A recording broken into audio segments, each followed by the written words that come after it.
बात करते हैं पुणे के चर्चित केतन अग्रवाल मर्डर केस की। इस केस में जांच के दौरान एक बड़ा खुलासा हुआ है। पुलिस की पड़ताल में सामने आया है कि हत्या की साजिश वारदात से एक दिन पहले ही रच दी गई थी। आरोप यह है कि 17 जून की शाम को कोंडवा इलाके के एक कैफे में आरोपी सिया गोयल और चेतन चौधरी ने मुलाकात कर हत्या की पूरी प्लानिंग की थी और यहीं पर कथित तौर पर कोड वर्ड तय किए गए और वारदात को अंजाम देने की रणनीति बनाई गई। अब उस कैफे का वीडियो और घटनाक्रम सामने आ चुका है, जो टीवी स्क्रीन पर आपको हम दिखा भी रहे हैं, जहां बैठकर इस सनसनीखेज हत्या की नींव रखी गई थी।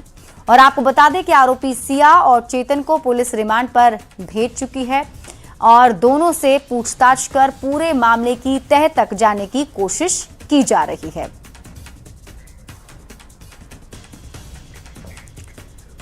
और अब आप पूरी खबर समझिए, क्योंकि ये भी कहा जा रहा है कि ये जो सीसीटीवी फुटेज है ये उसी कैफे का है जहां सिया और उसके प्रेमी चेतन मिले थे और यहीं पर पूरी प्लानिंग की गई थी। अब आपको खबर समझाते हैं। सबसे पहले आप ये समझिए कि आखिर पूरा मामला क्या है। तो सिया और केतन 18 जून को पुणे के लोहगढ़ किले पर घूमने के लिए गए थे और इसी दौरान केतन की खाई में गिरने से मौत हो गई थी। सिया पर मंगेतर केतन की हत्या करने का आरोप है और यह भी कहा जा रहा है कि इसमें वो अकेले नहीं है, उसका बॉयफ्रेंड चेतन चौधरी भी साथ है। यानी कि चेतन चौधरी के साथ मिलकर मंगेतर की हत्या का आरोप लगा है। सिया और चेतन को 7 दिन की पुलिस रिमांड पर भेजा गया है और दोनों से पूछताछ, मामले की जांच अभी जारी है। अब आप ये समझिए कि पुलिस की पूछताछ के दौरान क्या क्या जानकारी मिली है, यानी सिया ने क्या क्या बताया है।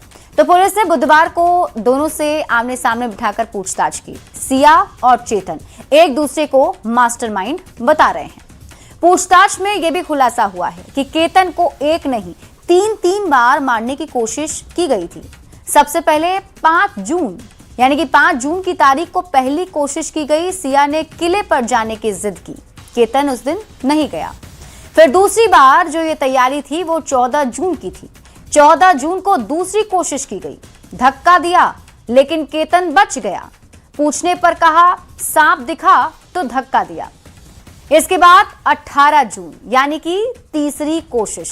18 जून को सिया ने तीसरी कोशिश की, बॉयफ्रेंड के साथ मिलकर धक्का दिया और केतन खाई में गिर गया। केतन की मौत हो गई।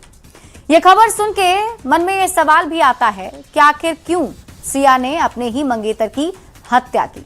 तो अब तक मिली जानकारी के मुताबिक सिया शादी के लिए तैयार नहीं थी। बदनामी के कारण प्रेमी के साथ भागी नहीं। अब देखना होगा कि इस मामले में और क्या खुलासे होते हैं और केतन के हत्यारों को कब तक सजा मिलती है।